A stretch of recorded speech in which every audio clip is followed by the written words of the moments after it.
Welcome to Trekdom, your live stream ritual. Holding Trek space for Black, Indigenous, Brown, women of color, queer or otherwise, and our allies. Hey, I'm your host, Dayla, and today I'm holding Trek space for all that complicated complexity of the things, and then how do you talk to your friends, and then even your partner. Oh, and I am your co host, Claudia, and today I am holding Trek space for negotiating boundaries with powerful people. Mm. Hi, I am your co host, Maia Mama, and I'm holding Trek space for that moment when you forget what you're doing. It happens to everyone, or it's a time loop. Hi, everyone. I'm your guest, Lulu Matute, and I'm holding Trek space for that feeling when you're waiting for a response, anticipating, hoping that a conversation will happen, but you're kind of left in suspense, you're left hanging. So, holding space for the necessary things that are often left unsaid, for intentions left floating in space because of an endless list of reasons. I love Saru spilling tender boo vibes all over the place. So real and so familiar. Hi, I'm your guest, Anu. I'm holding Trek space for all of the cultural ancestors who helped ease our progress into talking about Star Trek. I've been mentioning Whoopi Goldberg and the character of Guinan. So these stories that may not pop right away, but they have really long term impact in opening up possibility. Well, welcome to the Trek Table. We start with acknowledging that our teams for Trek Table are on the unceded lands of the Tongva, Chumash, Quiche, Ohlone, Puyallup, Pawtucket, Massachusetts, the Sioux tribes of Chicora, PD, Sampit, Santee, Siwa, Wakama, and Yinya peoples. We are grateful to the Indigenous stewards of these lands, the ancestors that have come before, and those that are here now, and those that have yet to come. I invite our listeners and viewers to be in acknowledgement of the lands that you are on. And let's go ahead and just take a deep breath in and out. thank you so much, my mama. Thank you, everybody, for joining us today here as we hold Trek space for women of color here in front of our friends in the chat on the Trek Table YouTube, as well as those of you listening on the podcast. We want to say thank you and welcome. Hey, everybody. Our opening track for this episode is titled Chicana Skies by the band Quetzal off their album Quetzal. You'll be hearing several tracks by them throughout the episode of Track Table.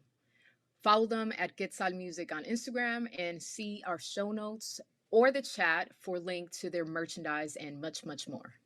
We want to welcome everybody back to the episode 43 of the Trek Table. We're so excited. We can't even believe we've done 43 episodes digging into the show we all love, Star Trek Discovery. Welcome. Today we are going to dig into season 4, episode 10, The Galactic Barrier. And we're so excited to welcome back Lulu Matute to our table. What's up, Lulu? We're so happy you're here. We're also going to introduce friends to our new guest, Dr. Anu Jan. We're so happy that you're here. Thank you. Welcome back to everybody. If this is your first time coming to the Trek Table, sit down, relax, and get to know our process. We're super excited to talk. Today, we're going to jump into this episode, The Galactic Barrier, Season 4, Episode 10, written by Ann Cofield Saunders and directed by Deborah Kampmeyer. This episode, we want to dive into space snacks, to the complex conflicts that are going on in this episode. And they've introduced this idea of Federation bias. So we want to definitely talk about that because the Trek Table is interested in talking about bias, privilege, power, and all those things, liberatory practice. And I just want to say, friends, if you are watching us, listening to us, and you have not seen the episode and you have a relationship to spoilers, we honor that. Stop, pause us, go watch, then come back because Spoiler Zone is in full effect for season 4, episode 1, all the way to this episode 10. So we just want to prep you, take care of your spoiler self. Now, if you're new to the channel, don't forget to like and subscribe. And if you're a listener and a fan and appreciate that Trek Table brings you different perspectives and points of view, then we invite you to continue to support this space by visiting the Trek Table Patreon. We are so glad that you're joining this Bywalk Trek conversation. Hello and welcome. So that we can build with each other, how do you enter this conversation as a Star Trek fan? Are you Star Trek curious? Are you a newbie? Are you an OG Trekkie? You come from a Star Trekking family? Are you Star Trek fam Trek Zaddy, Trek Baby? Let us know in the chat.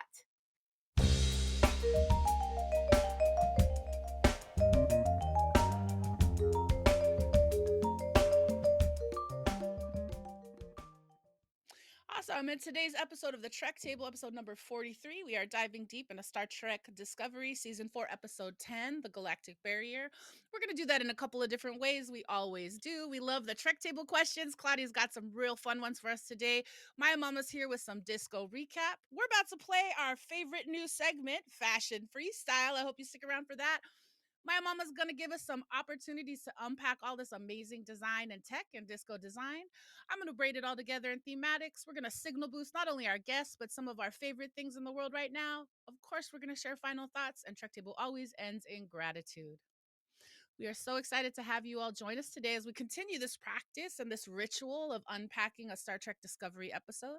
And before we jump in, we want to know who's here. So we do a check-in. So I want to invite our hosts to go around. We're going to go around and check in. Can I ask you to share your name, your pronouns, any visual description, any access check-in?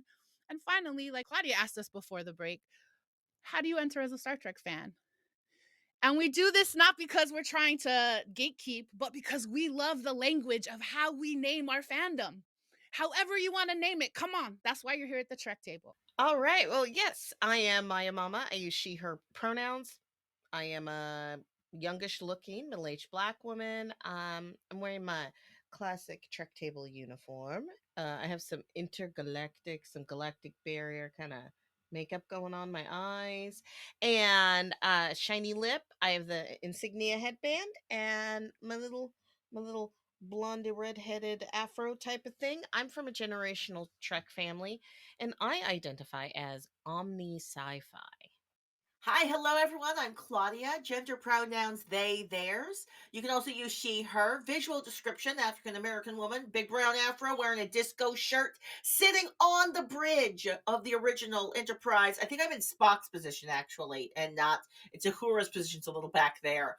I am disabled, so I've got a muscle disorder, so it might mean that I might pull a face or I might make a noise. Don't worry, I'm not pulling the face your Star Trek opinions. I'm pulling the face because one of my muscles is pulling me. And I've got my Janeway coffee. It used to be tea Earl Grey hot, but we switched to Janeway coffee all day long now. And other than that, all of my access needs are met. I come from a generational trekking family, and I identify as omni. Well, no, not as omni. That's my mama. I identify as poly sci-fi fantasy. I like everything. We love that you love everything. So thank you. I love it. I'm gonna go next, and just say hi, everybody. I'm gonna do my check-in. What's up? I'm Dela. My pronouns are she, he, they, or Dela. My visual check-in is I'm a mixed Filipinx person with some blue hair, hoping to do some height going on the top of my head. And my access check-in is I am in the final stages of this sinus infection I had this week, so I'm a little sniffly, so you might hear me sneeze. But I'm super excited to be here. I definitely identify. I met Star Trek. It's Next Generation. I'd say I'm a Next Generation head, but really now and forever, I think I will forever be a disco head. I love Star Trek Discovery, and there's a lot of new things in the franchise I love, but I will just say first and foremost is where I'm at. So I am also poly sci-fi, but if I am in a poly relationship doing a primary thing, disco is my primary. And it's given me lots of life. So that's how I identify. I'm super excited to be here and have us all talk. So now that I've checked in, I want to do a little my role as the host and just say I'm super excited to welcome back our guest Lulu Matute. Folks who've watched Trek Table before, you've seen Lulu with us. And as you may know, Lulu is a Chicago-bred, Silicon Valley-based Central American Caribbean, a scholar activist advocating for legislative support to address the root causes of forced migration from Honduras. She is a desert aid EMT and a wilderness search and rescue specialist in the US-Mexico border regions and also the Northern California National Parks. Lulu, welcome back. How are you? Can you check in with us today? Hi, Dela and Trek family. I'm doing very well. Thank you. I'm happy to be back and sharing space with you all. My pronouns are she, her, they, theirs is cool too. All my access needs are met. And a visual description, I'm wearing some funky blue-brown glasses, wavy hair on the side of my face. It's My headphones are hidden back here somewhere. Um, I identify as a Trek baby, maybe a Trek toddler at this point. My dear friend Maya Chinchilla put me on to disco, and she had invited me initially to this table for an old segment called Space Runway. So I that was my first time coming in, watching the show really, and I've been Team Burnham ever since. So shout out to friends who share good info with us. Thanks, Lulu. Welcome back. We're super excited to have you here today as we welcome our next new guest, Dr. Anupama Jain. Anu is a DEI detective and runs a company called Inclusent that reminds us about the intersections of justice and joy. They live in Pittsburgh, Pennsylvania. And I just want to say welcome and hello. I know you're not in Pittsburgh today. Thank you, Anu, for joining us. Can I have you check in at the table? Say what's up. How are you? Thank you for inviting me to the table. My name is Anu, and I use she/her pronouns. For visual description, I'm a South Asian American woman. I have medium brown colored skin, short brown and gray hair. I'm wearing a flowery outfit. I am away from home. My tech seems to be holding up, but I'll just mention that this is an unusual situation in case I have a problem with the access to the tech. I hope that tech gods are kind to me today. I came to Star Trek definitely with the Next Generation, and I was blown away that the kind of stories being told. In the last couple of years, I've rewatched all of the shows and really love the texture and the nuance. And all stories are always retelling and adding to previous stories. Discovery took me a little bit to get into. The first season, I kind of was like, what is going on? And then the time loops and the characterization. And I'm certainly very excited with this extra galactic. Like, what does it mean? It's really Star Trek has always been about the frontier, the places we haven't gone, but this is really taking it to a whole different level that I think is just fantastic. I have wished to have people like this to talk about the complexity of stories, and I will just end with I really think Picard is my like touchstone for Star Trek, the philosopher leader. I think we need a lot more Picards in our lives.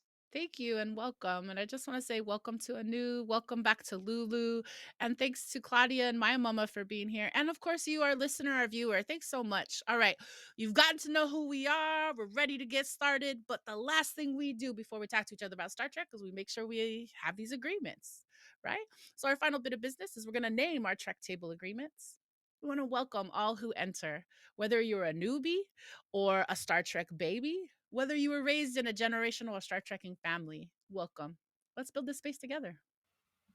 Whether you use Trek Table as your nerdy exploration or as part of your self care ritual, Trek Table is a weekly space to put down the world for a second and come into Trek space. This is a space for Black, Brown, Indigenous, femmes of color to be a fan, a geek, a nerd, and explore the vastness of the Star Trek multiverse.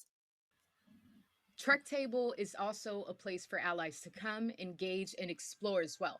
This is an opportunity for allies to hold space and focus on insights, perspectives, and experiences that we may not be familiar with. And now that we are all here, we remind you that we seek to build an environment of mutual respect and listening. We understand that we'll disagree, and that's actually part of the fun, but there's enough conflict going on out there in the world. We don't need that here. Let's keep our phasers on stun. And with all those things being true, I'm going to invite those of us assembled here at the table, those in the chat, those on the podcast. Let's go ahead and breathe in all of those agreements. Yeah, go ahead and take a breath in. And exhale. And now, here we go with Trek Table question number 1, going to be posed to our Trek Table assembled here and to those of y'all participating in our YouTube channel chat. What bigger problem could Kovich be working on, and how is Bryce involved?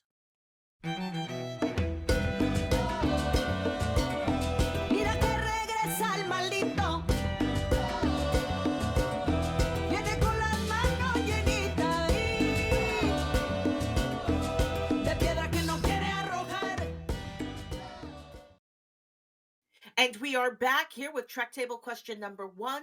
What is the bigger problem that COVID could be working on? And how is Bryce involved? They made a big deal out of it, y'all. You know, I'm actually concerned about Bryce. I am. You know, they don't give it a moment unless it means something. So either it's a really big deal, whatever COVID is working on, or they're setting us up for something. I don't know. Maya Mama, what do you think? And also, who is Bryce? Remember, he was called Random Communications Officer by Harry Mudd. Rude, by the way. But I agree. I'm getting some like really serious 3 days to retirement vibes from him. Like, everything's working great in my life. Nothing could go wrong now. And I'm like, ooh, because I watched it again. I watched it again right before we went up, and I was like, oh, I'm feeling real scared for him. But also, I did have another idea. What if he is training to go be an ambassador or go learn their language or something like that? Like, he's going to leave the galaxy and be with 10C, and that is what he is training for with Kovic, because maybe that's what's happening. Maybe it's a good thing. Like, maybe it's sad for everybody, but like all of our disco babies are growing up and making careers and lives for themselves. Disco babies.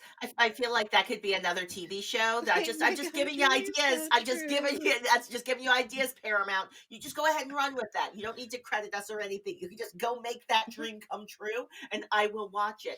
Dayla, I'm curious. Are you as concerned? Are you as curious about COVID? Because like, what could COVID be working on that's more important than the DMAs and all of this? First, I love that Kovic's response was, "Yeah, you don't know about it because I'm working on it for you not to know about it." So there's that. I was like, "Yeah, bruh, yeah." And just to say that, yeah, from the very first episode of season 4, Bryce has kind of been in and out. We meet Lieutenant Christopher, who's subbing in for Bryce, right? Then there's this whole exchange at the academy. So I just want to say, I think I think Bryce can do a lot of things. We already know his kite surfing knowledge helped us to solve a problem earlier in the season. The sonar thing that he did. So like, I just appreciate that Bryce brings the new technology and the old technology and is just trying to bridge all the things. So I think he's probably doing some decoder stuff. Oh, that sounds so cool. I really want to find out what happens. Also, I don't know if you know this, but if you go to Twitter, there's a relationship that the actors have. And the guy who plays Reese was saying that the guy who plays Bryce doesn't wear pants and that's a thing. He said it on Twitter. It was on Twitter. And if you go to his Twitter account, it's what he said. He said he just makes sure that every shot, he's not wearing any pants. It's just waist up. It's what he said. I'm just telling you what Reese said. That's from Discovery. That's official news. That's canon. And that was Truck Table question number 1. I'm sorry. Okay. Yeah, and Trek Table is brought to you in part by Outside In Theater. Outside In is an evolving force in equitable and transformative storytelling. For more information about Outside In Theater, check out their website at outsideintheater.org.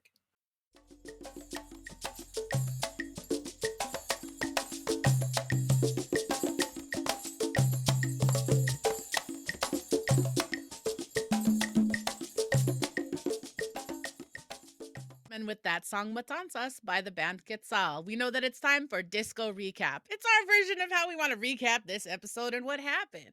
The game is simple. We collectively have 2.5 minutes to tell chunklets of the plot or the storylines that have been happening in this week's show. Trek Table, get ready. We're going to be retelling the major storylines for Star Trek Discovery Season 4, Episode 10, The Galactic Barrier, written by Anne Kofel-Saunders and directed by Deborah Kampmeyer. All right, here we go.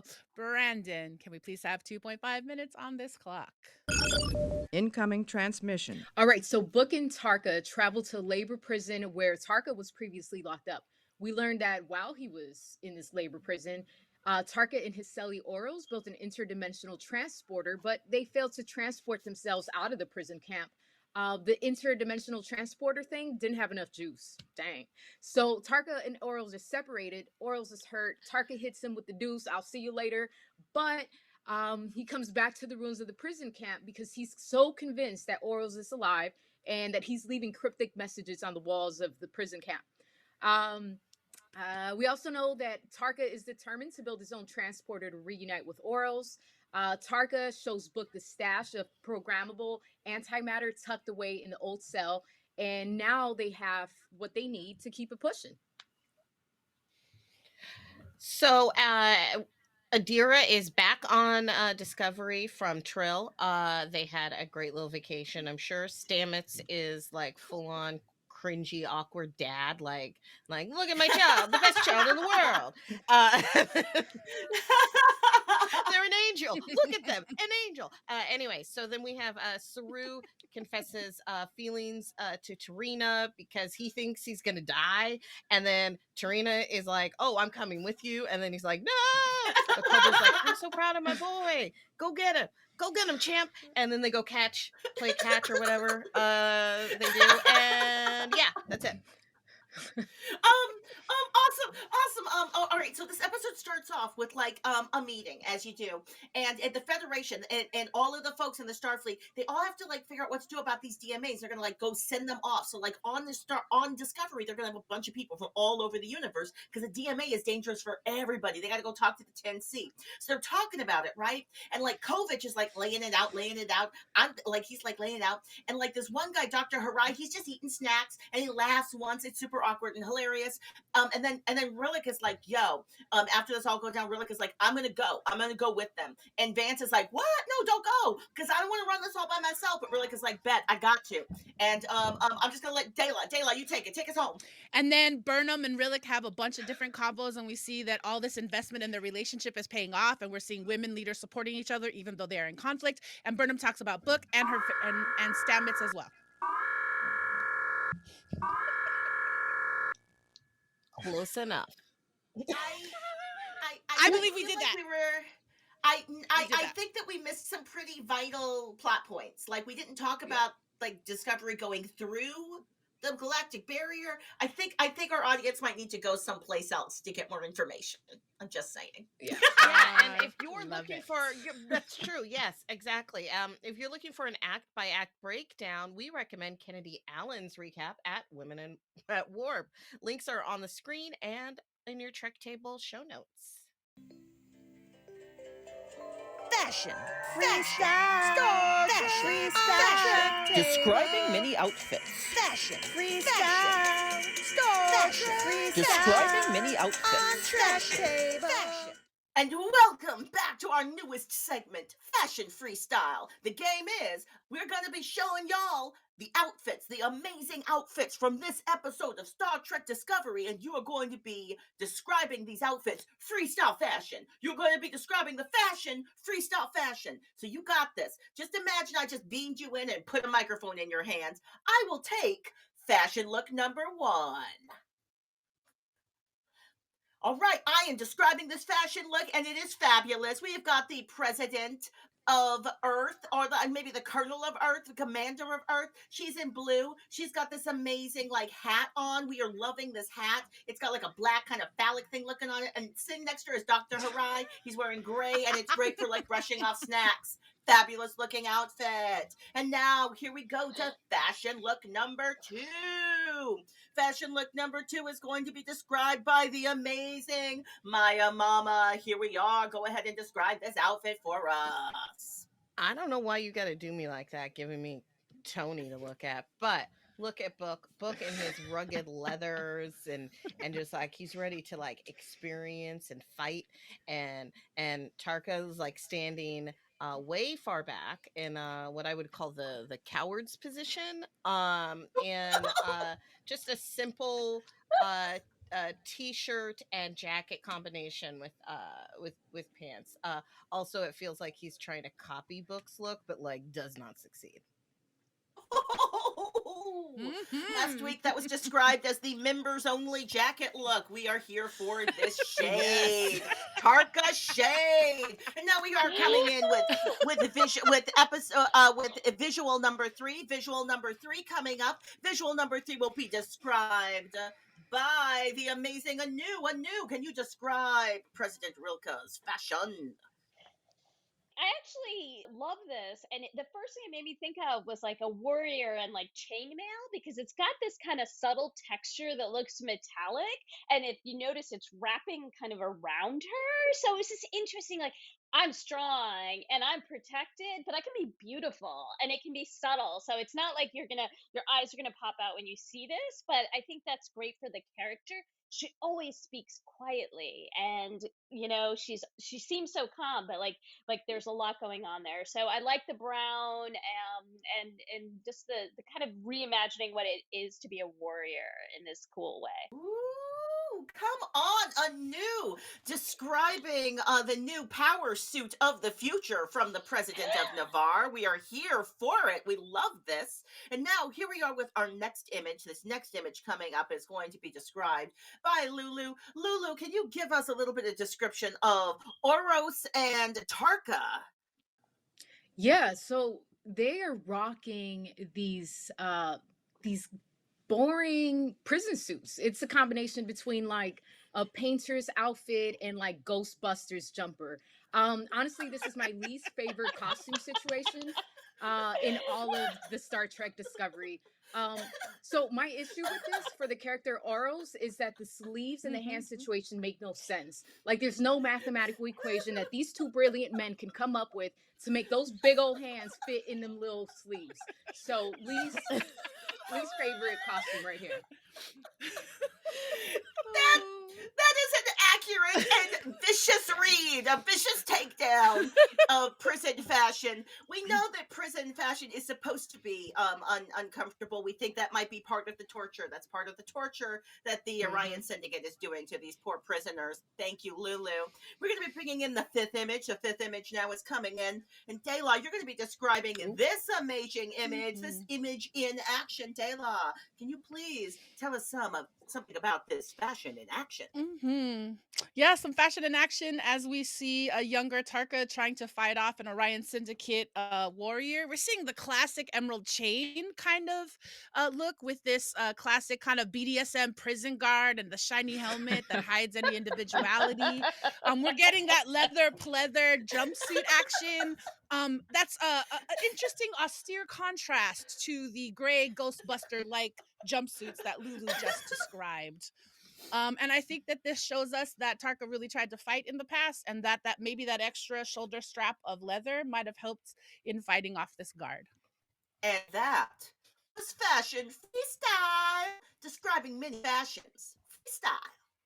And if you are a newbie looking to catch up on all of the Star Trek Discovery insights from the Trek table, we are getting ready for this final season 4, episode 11 finale. You can catch up with us and catch all of the Trek table podcasts on Apple, Google, or Libsyn Podcasts, or wherever you get your podcasts.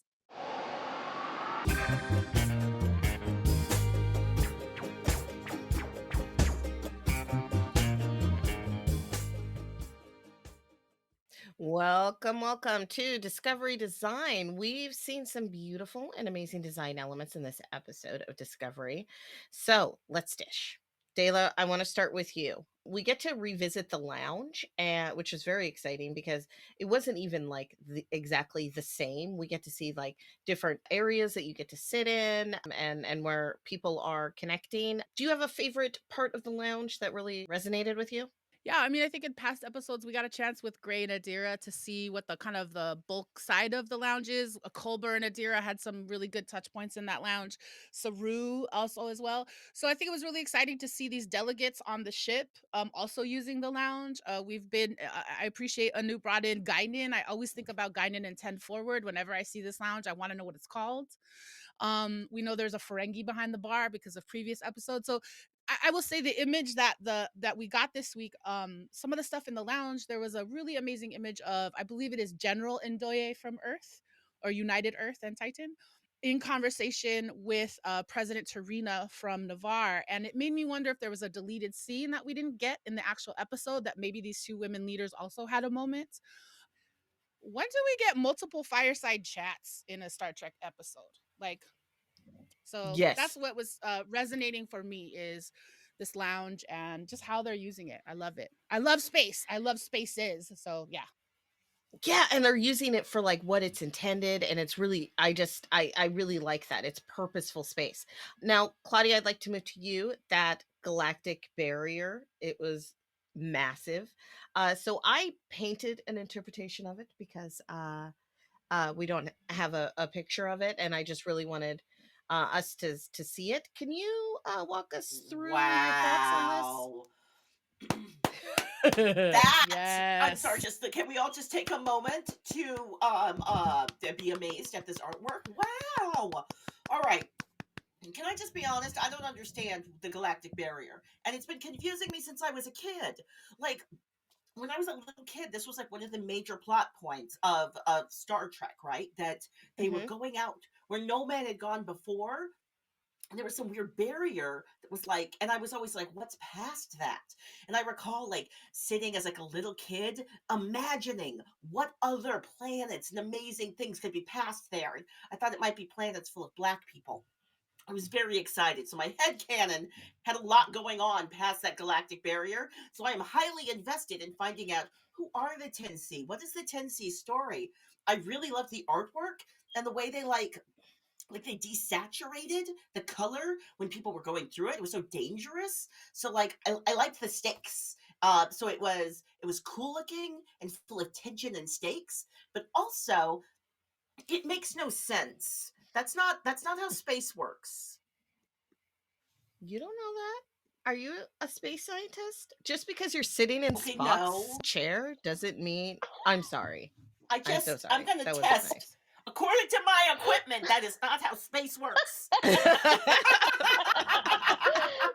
I like that when you turn, it does really look like you're. Yeah.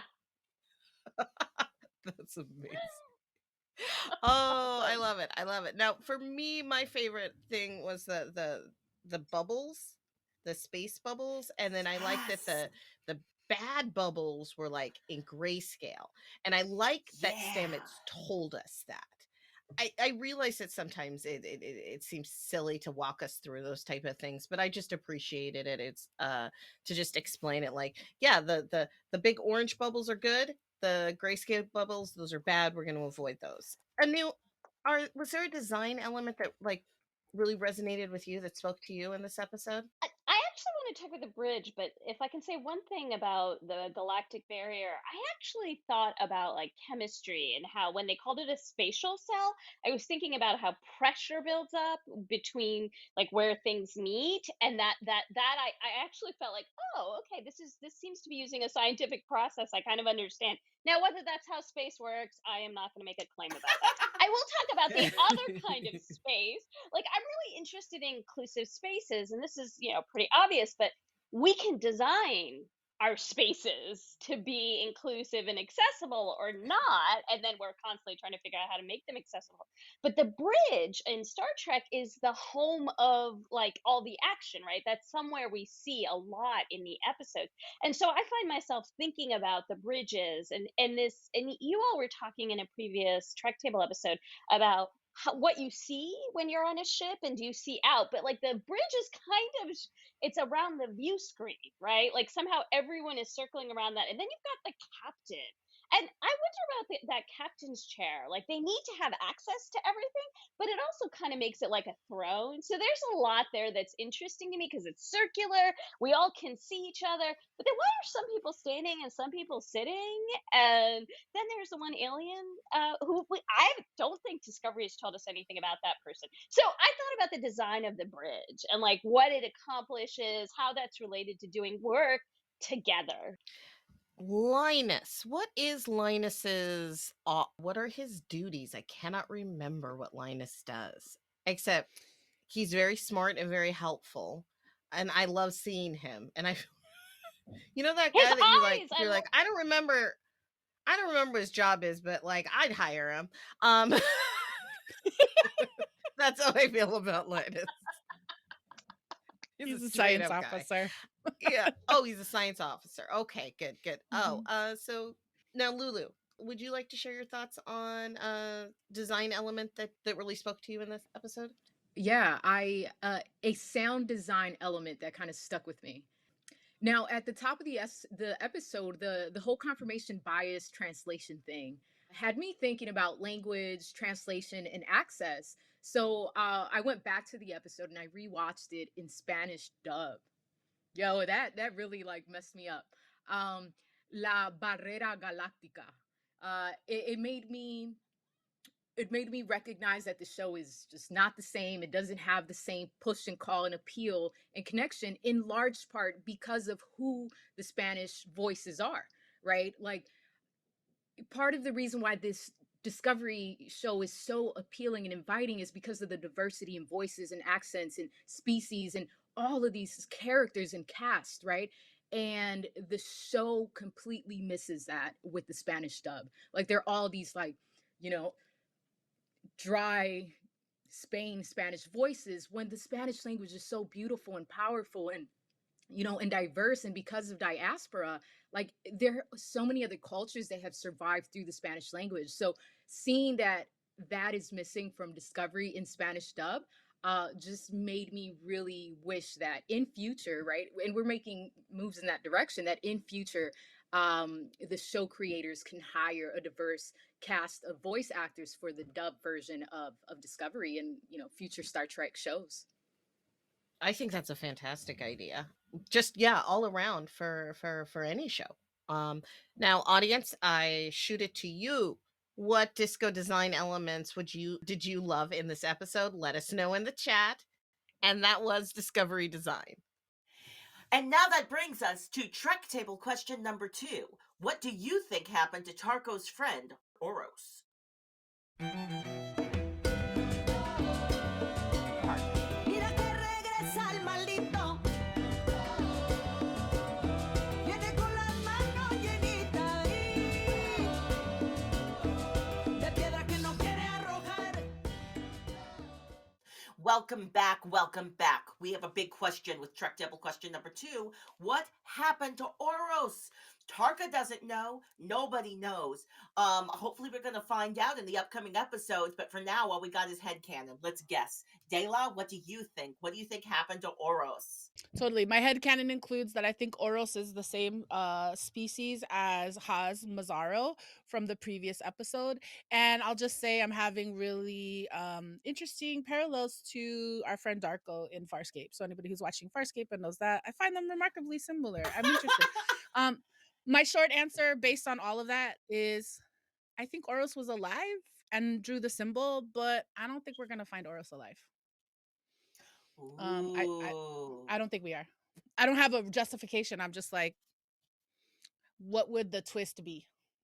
Right? So, and I just resonate that book has said over and over, my whole world has crumbled here, and you're running to a thing for your whole world. So that's where I will end. Is I think Oros is gone. Well, and Tarka did Oros dirty, right? Like, Tarka was there to do him dirty, and only at the last minute was like, oh, now all of a sudden I feel bad. Now all of a sudden I want to try and make it better at the tail end. So I feel like Tarka's got a lot of investment in things turning out well with Oros. So, Lulu, what do you think? What do you think is going to happen? Yeah, well, I'm a sucker for comeback stories. So I like to think that Oros is alive and he's also trying to meet up with Tarka. So remember that invisible cloak ship thing that was just leaving when Book and Tarka were just getting to the labor camp? I think Oros is on there. I don't know how he got on there, but I'm hoping for a comeback. Oh, okay. I like this. Anu, Maya Mama, either of you got any Oros prognostications? So I just feel like it's setting us up, this idea of that they want to go somewhere they call home that's going to be without war. And it just seems like they're setting it up, or it's so often this quest that's unachievable. And while you're on that quest, you're not noticing that you already have kind of a feeling of home. So I kind of think Oros may be gone, that it's a tragic ending. Oh, okay. I'm here for Lulu's headcanon now. I'm in full denial. We're living in Lulu's Yeah. headcanon. Yes, Every time deny, I deny. hear you guys talk about every time I hear us talk about home, I think of that song from The Wiz. So I just had Diana Ross's voice in my head singing home. Maya Mama, what do you think is going on with Oros? Are we gonna discover home? Is Oros one of the 10C aliens, and we're actually gonna discover him, and he's just chilling and he's already home?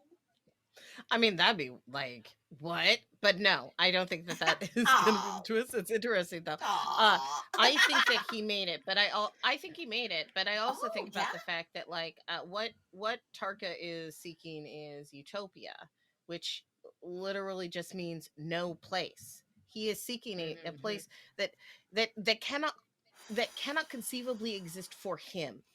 He is not the Mm. kind of person that Oros's dimension is made for. That universe is not made for someone like Tarka. No Oh. matter how desperately he wants to be there, he it's not for him. Cuz he ruins everything that he touches. Tony's a bad guy. Mm. Aw, Yeah. oh, this is Sorry. reminding me of that one episode of Star Trek: The Next Generation where Picard thought he was going to be able to like join with an alien, go off and have space adventures. Turns out sometimes some dimensions are not for you. Okay, all Mhm. right. Well, that leaves me unsatisfied, but I think that is the point of the Galactic Barrier episode, and that was Trek Table question number 2. Yes, yes. And if you are enjoying, don't forget you can like and follow us on Instagram at Trektable and on Twitter at Trek_table. Next week, join us when we welcome returning guests Letitia Jones and Claire Light. I'm excited, very excited, as we discuss Star Trek Discovery Season 4, Episode 11, the series finale. Don't miss it. And now, let's take this opportunity to move our bodies for a Thematix dance break.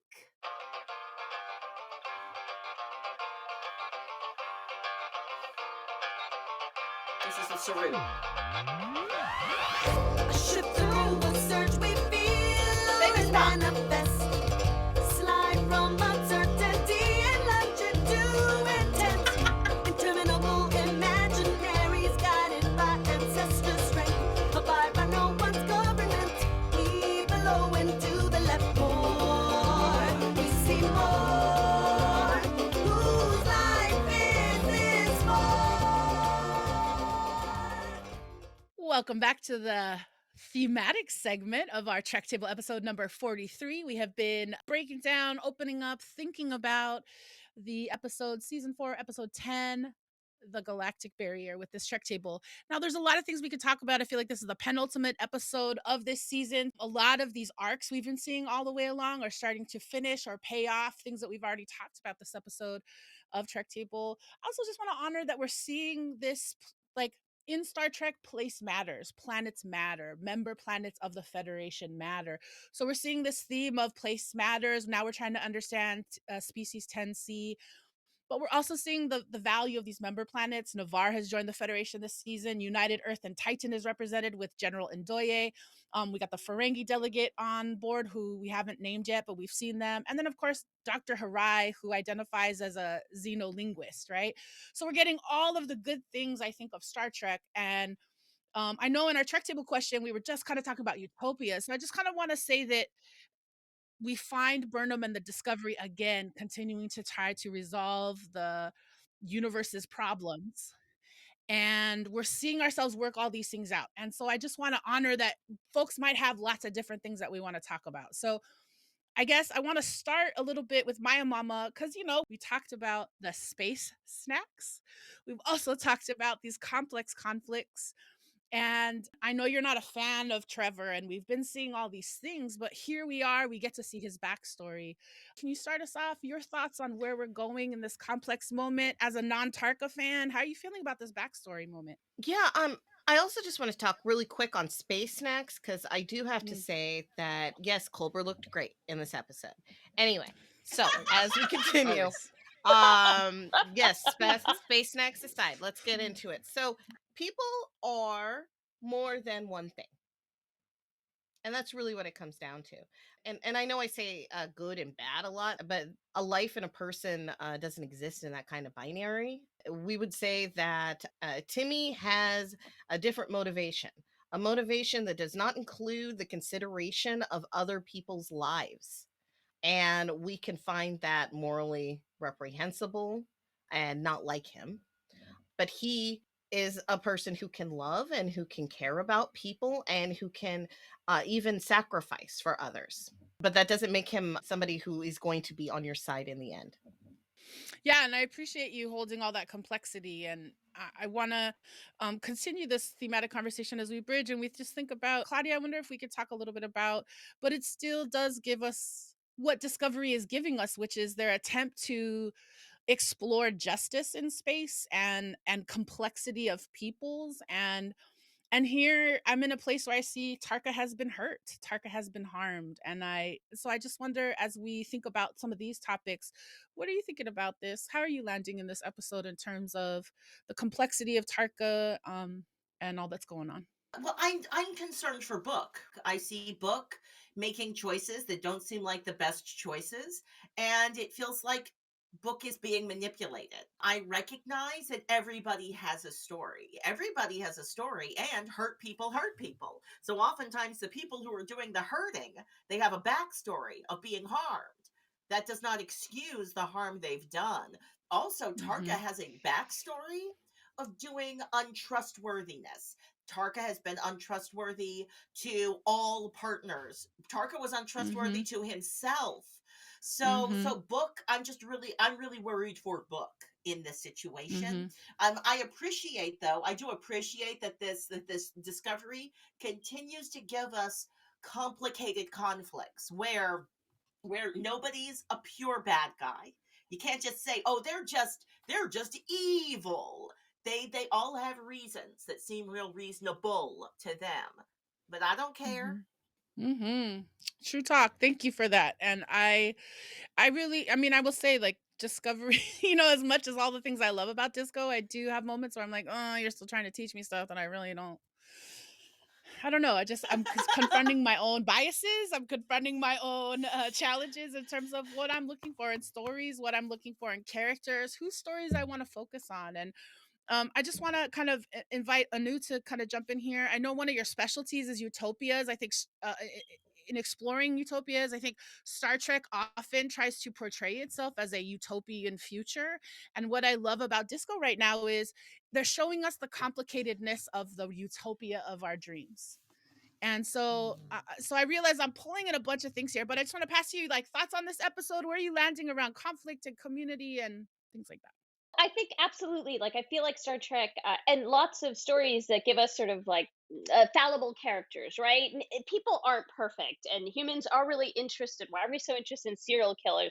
But I think Turka really is outside the bounds of what a lot of the other characters are doing, and I find myself wondering why. So the book kind of needs him, right? And so I think that's the utopia the part that's interesting here is people end up working with each other and figuring out how to do this. I love the fact that there's so much about the psychological motivations in this. If I think about original Star Trek, right, it didn't seem like it was delving into why do people do these things. There were the bad guys and the good guys and the sexy, aliens and the short skirts. And so I think what's happening here is we as an audience have to grapple with. I have to grapple with how unlikable Tarka is, but his dream of a place without war is a dream I share, right? And so I think there's this like I can relate to him at the same time that I don't want to see him as a reflection of myself. When push comes to shove, what would I do to stay alive? I might do what Turka did. Yeah, yeah. And I appreciate that reflection as we continue to, just hold all the complexity. And I think my last question in this thematics, and I want to acknowledge like this thematics could go on for 45 minutes. Like we could just do, like we could just talk about all the themes, right?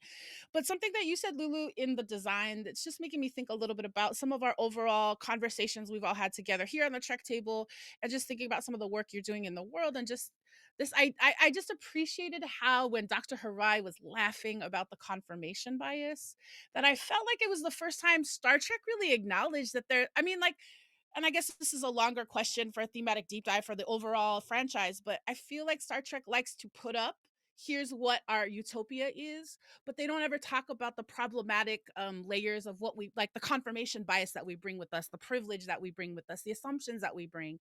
And I'm just wondering, were you seeing any of that in this episode? What are your thoughts about how this confirmation bias might also give us new opportunities in Star Trek to think about some of these things we all talk about in terms of privilege and power and liberation. So Yeah, it goes back to a few of the storylines, right? Where it's that exchange, it's that willingness to be open and listening, and to sharing, right? No matter how complex, because it may not be as simple as like, oh, being the good guy, right? But having those honest conversations that are often uncomfortable, um, with the larger purpose and goal of we want to move forward in a direction, whether it's like surviving through this next mission that we're going through, um, or working together to get our crew to do something. But the idea of having honest conversation with the other, and especially with ourselves, right? And I think this is one of the things that Twerka is experiencing and sharing with Book, but also a lot of the other characters are dealing with. And it's true for the story creators as well, right? Like having the honest conversation with ourselves and with the audience, listening to the audience as well, can help us arrive at a better place as a show, as characters, as cast, as people in the shared universe. Yes, yes. And I mean, I appreciate everybody's insights on this, and I just want to say, like, I'm so glad y'all are here. I really wish we had another hour together because I would love to dig. But just to say, like, we're gonna do some disco season 4 stuff in the coming months, so I'm gonna loop back to all of you, of course, about it. But I guess I just want to say, like, yes, we're not done with these thematics, and we see all the robust complexity of this episode. And I just invite friends in the chat, folks listening to the podcast, like, we want to know what you're thinking about this. What are you thinking about these concepts? We would love to hear from you, because that is our thematic section for Star Trek season 4 episode 10, The Galactic Barrier. And that brings us to our final Trek table question number 3. Thinking about that situation Burnham and Rillick were in, should you share information if it's going to upset folks and they can't act upon it?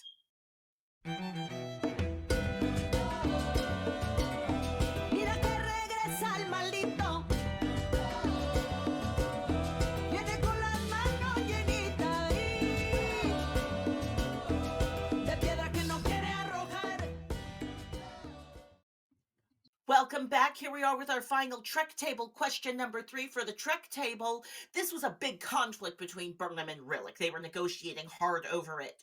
Should they tell the bridge crew? Should they tell the ship, the entire ship, that both Navarre and planet Earth are in danger from the DMA?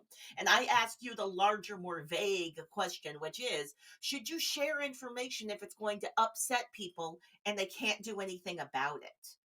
Like, should you share that? Should you share that information? But really, the question is, y'all, who was right? The episode ended up being like, yes, the best thing to do is to tell everyone. Do you agree? So I'm just curious.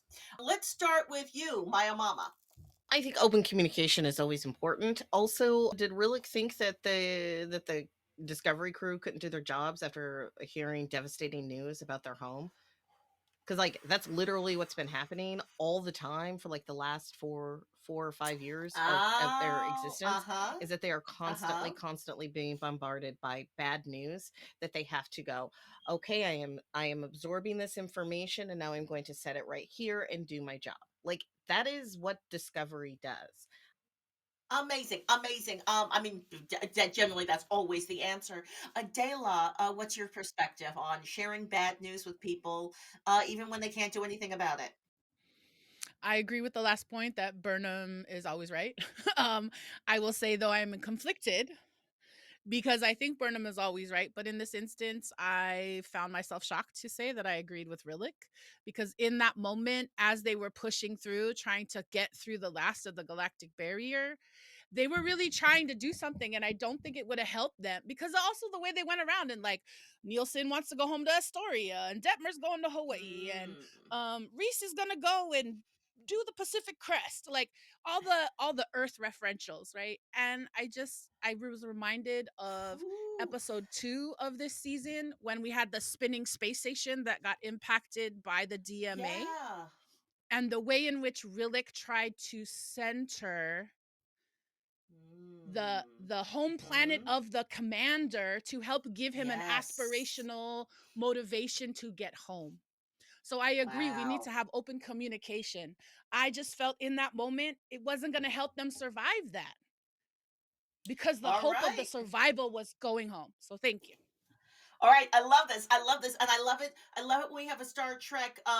It's we don't always have to agree. This is beautiful. This is beautiful. Lulu, what is your perspective on this? Those are some good thoughts, Dela. Thank you for sharing. I came at it, but I agree with Burnham too much, maybe, but I did agree that it was important to let people know. I agree with my mama, right?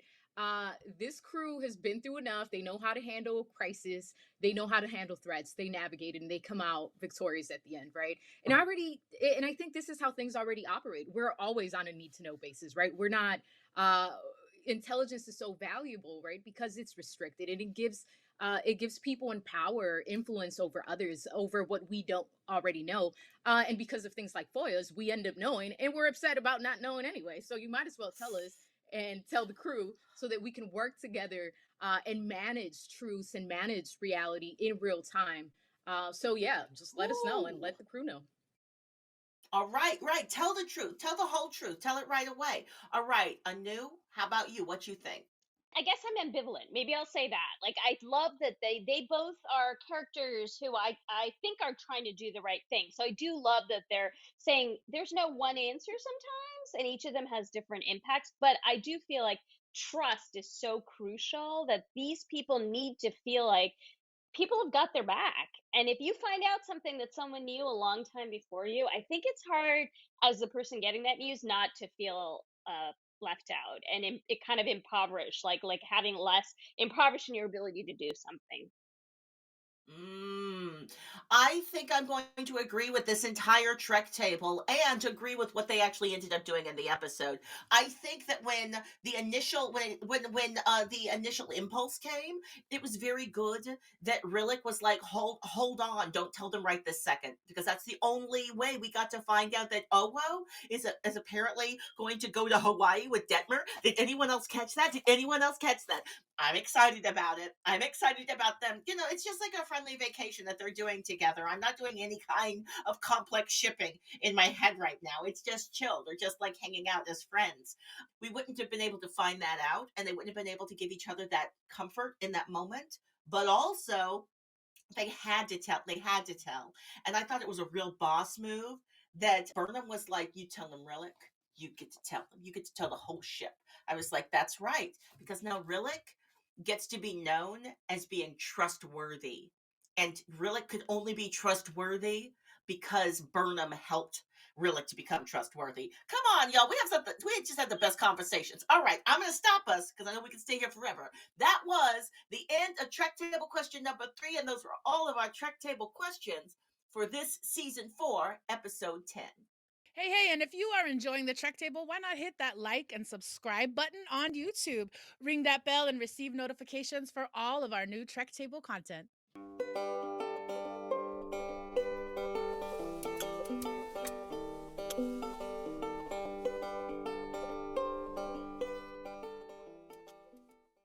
We strive here at the Trek Table to hold space for Black, Indigenous, Brown, women of color. And here are some of the resources that we want to amplify to highlight the work of women of color content creators, community builders, and world shapers. Lulu, it's been so great to have you back on the Trek table. Can you tell us any of the upcoming ways that our audience can connect to or follow any of what you're doing? Yeah, definitely. Thank you, everyone, for having me back on the show. It's always great to be here.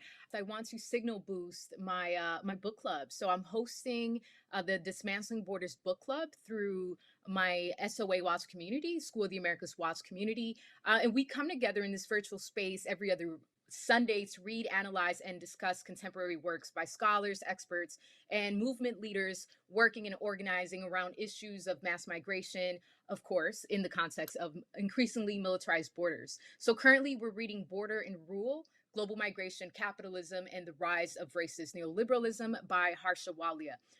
You can register to join the book club and get the link at soaw.org. And the virtual meetings are, again, every other Sunday at the same time, around 4 p.m. Pacific, 5 p.m. Mountain, 6 p.m. Central. And I hope to have some folks from this community show up at the book club. It would be great to be in conversation with you all. Thank you. And now, Anu, could you please tell us about your work? So excited to hear about what you are working on anew. I am trying to figure out how to help individual people all over the country think about diversity, equity, and inclusion differently. A lot more people have joined the conversation and said they care about it. A lot of social justice, warriors really want to do something, but there's not actually a lot of good education. Like, what is diversity? So I've started a training series, and it's a way for people to get professional development and certification in diversity, equity, and inclusion. And I've been working on these issues for 30 years, but I want to really make it non-threatening, because these topics do bring up a lot of anxiety. People are scared of differences, and so we need new language. So the sort of title that I really want people to hold on to is everything you wanted to know about diversity and were afraid to ask. Like, we want to hold space and invite people in and say, we need to build the trust to then have these complicated, emotionally often wrenching discussions, and then make change. And so I feel like let's keep trying to lower those barriers. Amazing. Thank you so much, Anu. And I'm going to do our final signal boost for the day. We want to signal boost our friends at East West Players. They have finally opened this amazing production of Assassins. You may know Assassins. Assassins is a darkly comic Tony Award winner that examines the motives of the 9 notorious Americans who took their shot at the President of the United States. This wickedly subversive spectacle explores the national fixation on celebrity and its violent intersection with the American dream. We're super excited. Congrats to the director, Snehal Desai, the musical director, Mark Makalintal, choreography by Preston Mui and Jasmine Raphael. And we want to shout out the stage manager to this production of Assassins, our very own Brandon Chang. What's up, Brandon? We're so proud of y'all. Congrats to that company for opening. Folks in Southern California can catch Assassins at East West Players through March 20th. We'll put that link in the chat, eastwestplayers.org/assassins. And if you have a woman of color creator that you want to amplify, let us know. And that's our signal boost for Trek Table, episode 43.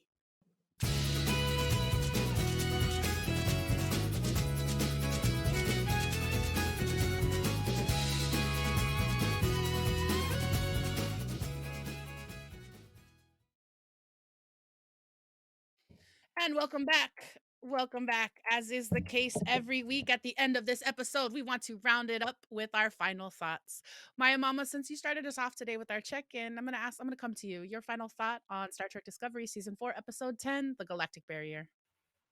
Yeah, I just really want to bring in the thoughts and and uplift the xenolinguist, because they have been working for centuries, and everyone thinks that they are useless and unnecessary because of the universal translator, but we have seen that it is for forever, that just because we can understand the words doesn't mean that we understand the intent behind those words. And we saw that on with the Temerians, and we see it all the time. And I just shout out to xenolinguists and linguists all around. Awesome. Thank you, Maya Mama. I'll go ahead and go next. Keep this train moving. So my final thought is about Burnham, and I really am impressed. There are just so many moments in this episode where I appreciate Burnham's journey. I see that she has been able to move beyond just process, but like be living into the being of herself. I really thought it was awesome that when Burnham watched Stamets, I just had this moment of like, Burnham is an adult who knows what it's like to be fostered by adults who care about you. And so just understanding her journey, just seeing this moment with Stamets and Adira and Burnham turning to him and saying, "You're doing a good job." There's something about that moment, this queer fam bam family that we talk about all the time. And I felt that. I felt this moment where Burnham was vulnerable with Rillick. And Claudia, I wanted to say at the end of Trek Table question number 3, it's like, Rillick is my president now. That is what Burnham said. And I just found that so powerful. So, and then just the complexity that she holds with Book. So I'm really thinking about Burnham. I'm seeing all this journey, and I'm holding space for her because she's carrying a lot. That's my final thought. Anu, thanks for being here today. Can we have you share your final thought? Yes, thank you for having me. This is amazing. And I'm thinking about storytelling, and I always, when I look at something, and this, you've all talked about this, this is not an episodic Star Trek. That the story arc goes over, a season or more. And so I went back to the beginning of the episode, which several of you talked about, and it basically tells us, it frames it by saying this is a story about meaning. semiotics, what language do we use, what meaning do we attach. So I kind of think that it's calling attention to how carefully constructed these stories are, and different people play different roles. And I find it to be a really heartwarming to see people connecting despite the differences and making their own families. So that's my final thought. Awesome. Thank you so much. Claudia, I'm going to come to you. Your final thought for today? My final thought is we were set up with the Kobayashi Maru as a thing to be thinking about at the top of the season. So I am trying to figure out what's the scenarios that we're going to be confronted with that are not winnable. All of these episodes just have so many people with compelling needs, and even the 10C aliens, they're not evil, they were just mining. So I'm curious to see what kind of conclusion can we have that's going to feel satisfying. Thank you so much. Yes. Lulu, thanks so much. Lulu Matute, thanks so much for coming back and joining us. Your final thoughts on season 4, episode 10. Burnham and Rillick just talking to each other and growing together as leaders is just sits with me and stays with me. So it's a reminder that honest conversations based in respect, coming from a place of respect with others, can really ease tensions and help us be better thought partners and collaborators. So this is true for work. This is true for relationships and in every other area of our lives. So it's through talking and listening, again, that we can beat all the negativity and the DMA out in the universe. So that's my final thought. And snaps from the Trek table. We just want to say thanks to Lulu, to Anu, thanks to Claudia and Maya Mama. These have been our final thoughts for Star Trek Discovery, season 4, episode 10, The Galactic Barrier. And we hope that you will be joining us on March 6th, 2022, when we will be talking about season 4, episode 11 of Star Trek Discovery. It'll be the season 4 finale. We can't wait to see this episode on Paramount Plus.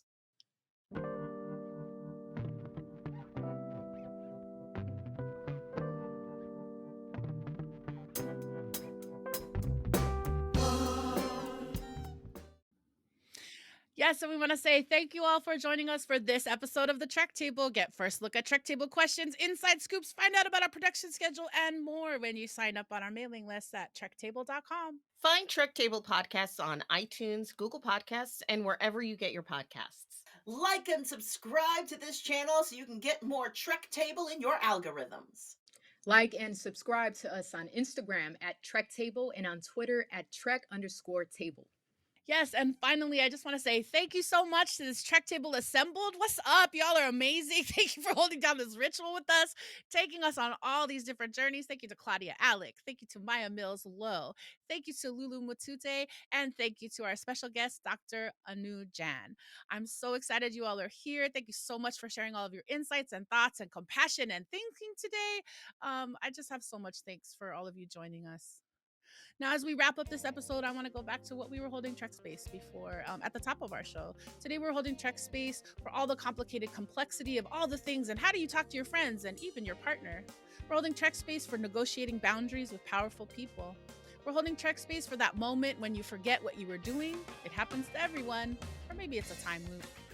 We're holding Trek Space for that feeling when you're waiting or hoping for a response or a conversation, but you're left in suspense, for the necessary things left unsaid, for intentions left floating in space because of an endless list of reasons. And we're holding Trek Space for all that love of Saru spilling tender boo vibes. So real and so familiar.